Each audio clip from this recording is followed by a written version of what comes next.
Ôi, trong lòng ơi. Ok xong đang đi. Thôi đâu rồi đó.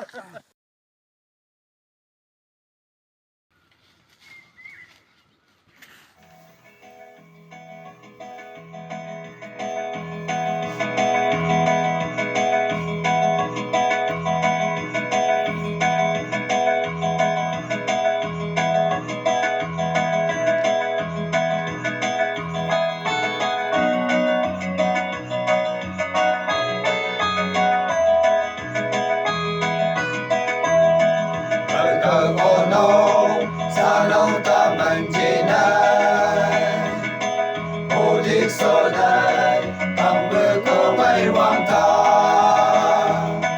cha lâu trên này hay hậu hoa dù là bờ hay bữa xa bờ ban đầu áp vô cả mà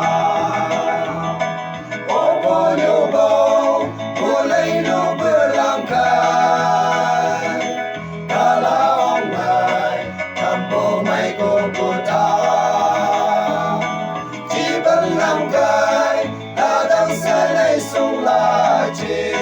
ta đông kia để chia kia là bờ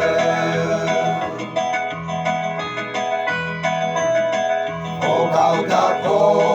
kia mai hăng mai cao ta xa bờ sông cô ai bố ô lên như ta đạo sĩ cha lâu trên này bố nhô lâu ta xa bờ sông ai bao bờ thu hạt ta bờ ô bố nhô bố bố lấy lũ bờ làm ca là ông này các bố mày cô ta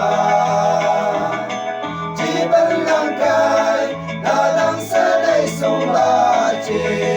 ta đông kia để chỉ khi là bờ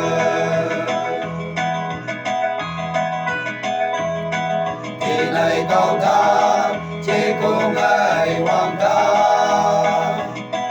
là đang mong cô cao ta sẽ đây sẽ là cô chỉ khám hàng cứ sống